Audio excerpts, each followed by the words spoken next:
Assalamualaikum warahmatullahi wabarakatuh.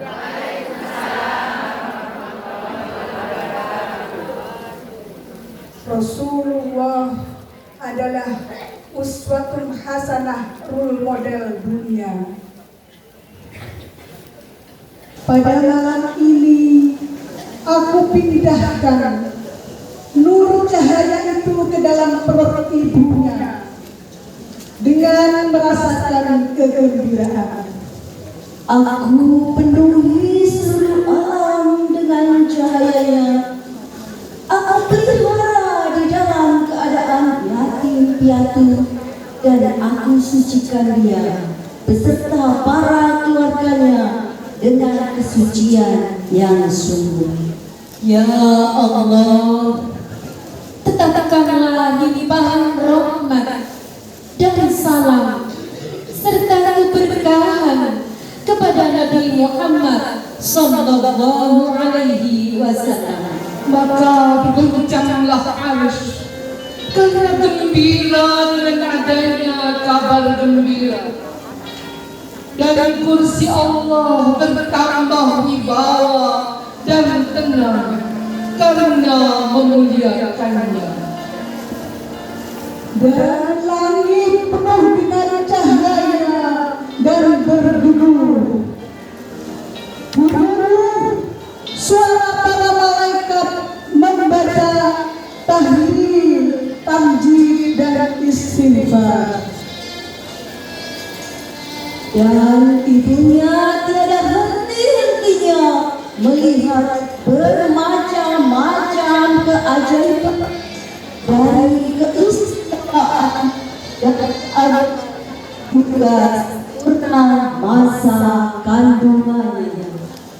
Maka ketika ibunya merasakan sakit karena kandungannya akan lahir, dengan izin Tuhannya, Tuhan pencipta makhluk, lahirlah kekasih Allah Nabi Muhammad sallallahu alaihi wasallam dalam keadaan sujud, bersyukur dan memuji.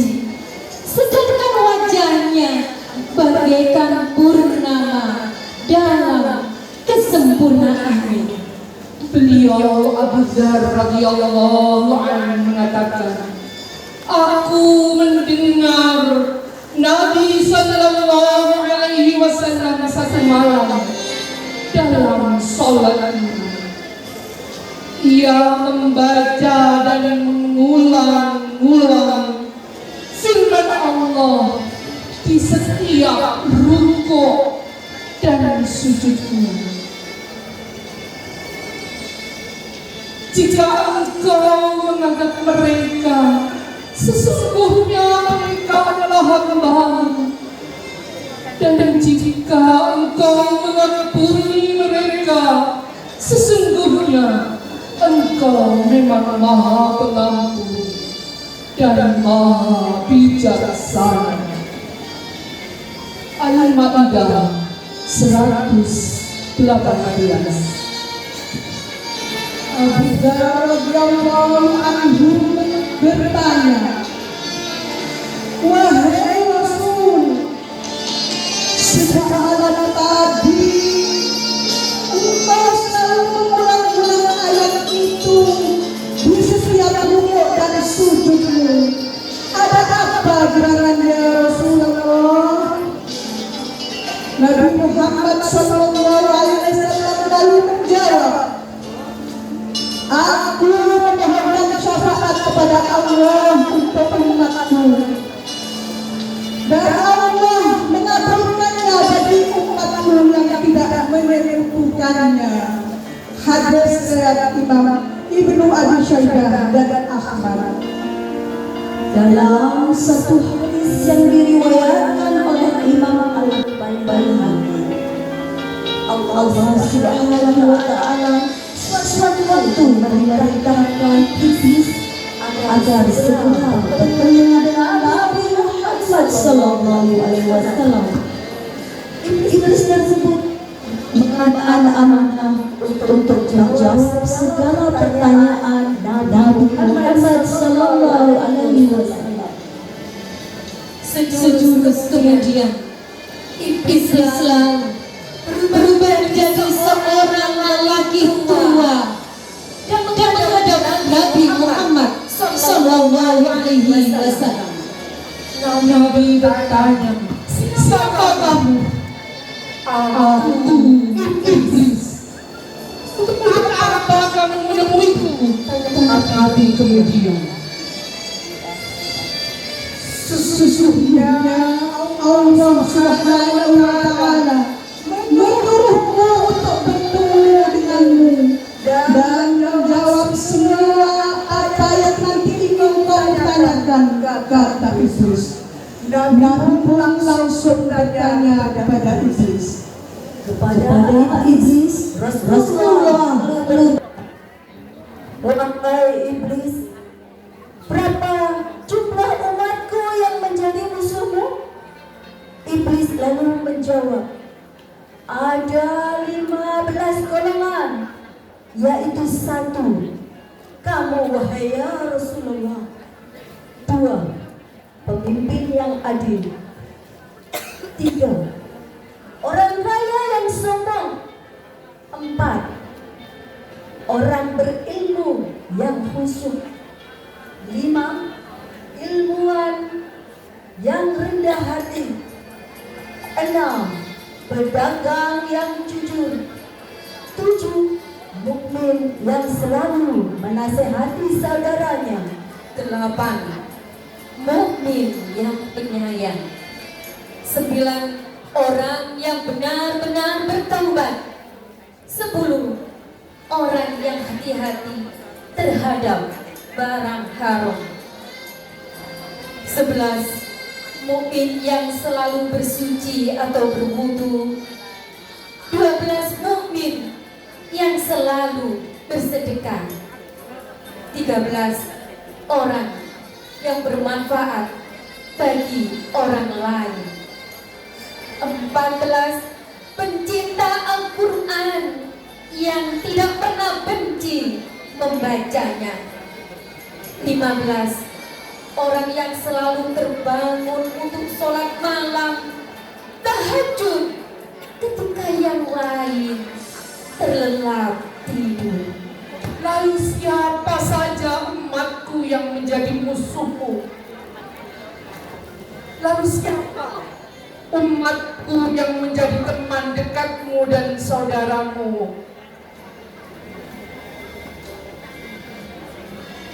Mendengar pertanyaan tersebut, iblis menjawab, ada 10 kelompok, yaitu penguasa yang jahat, orang-orang kaya yang sombong, pedagang yang curang, orang yang meminum minuman keras, orang yang suka memfitnah dan mengadu domba.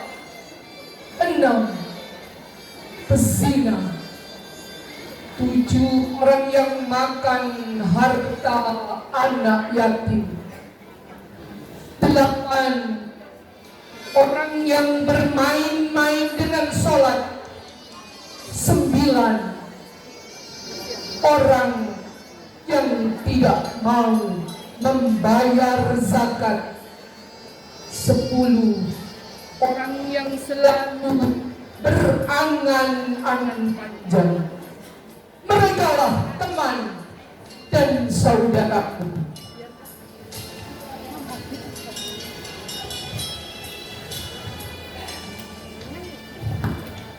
Rasulullah Sallallahu Alaihi Wasallam adalah utusan Allah Subhanahu Wa Taala yang terakhir.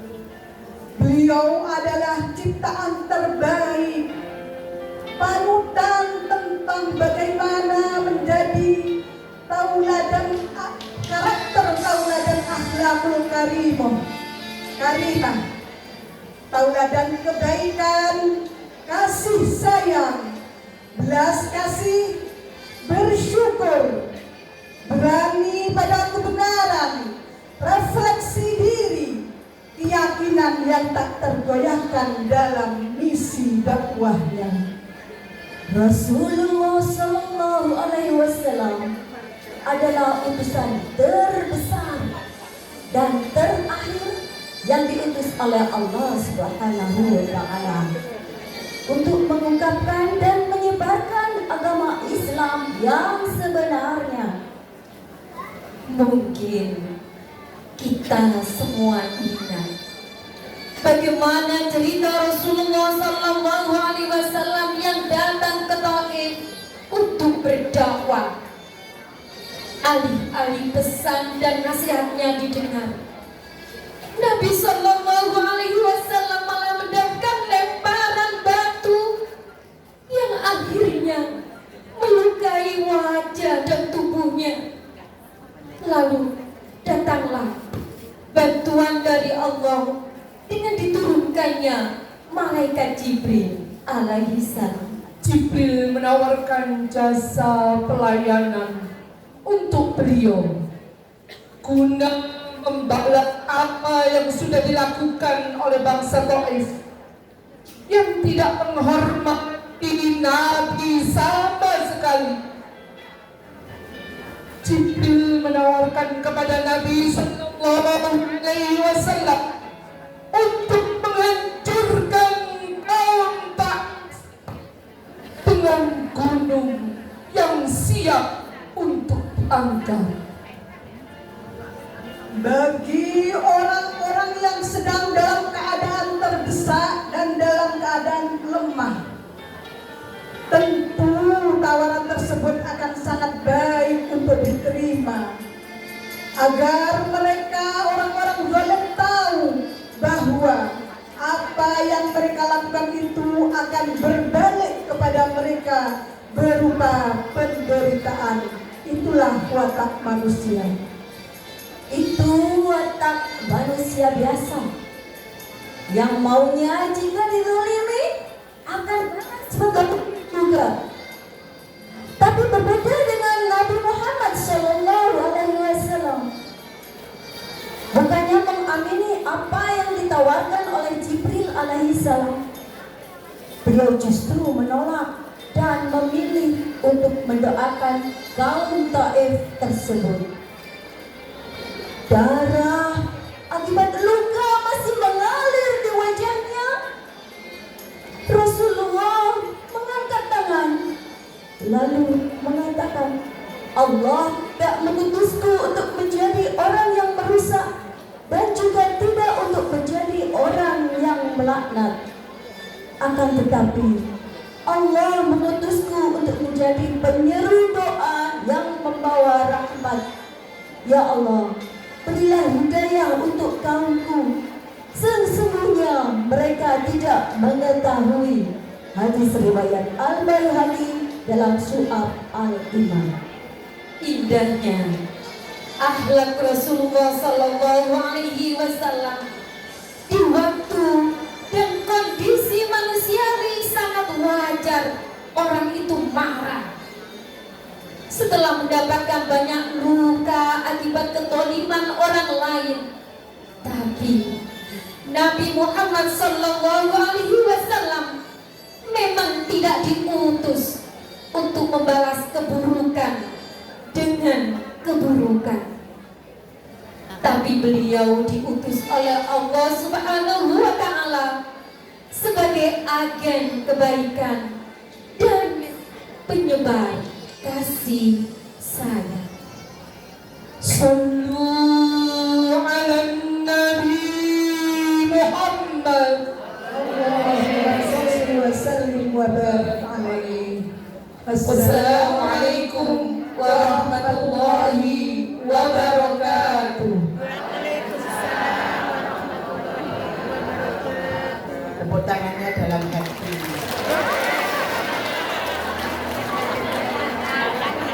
Tepuk tangannya dalam hati yang baik. Allahumma sholli wa sallim ala sayyidina Muhammadin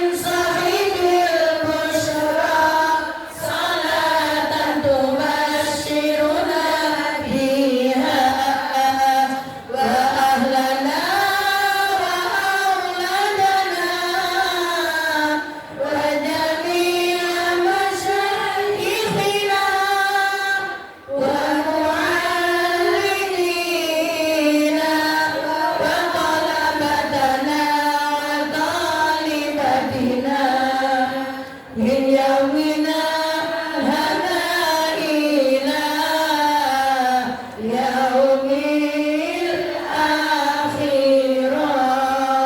Sekali lagi semoga hati kita, hidup kita selalu dibahagiakan oleh Allah.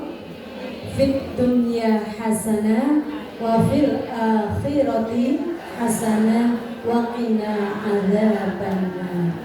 Allah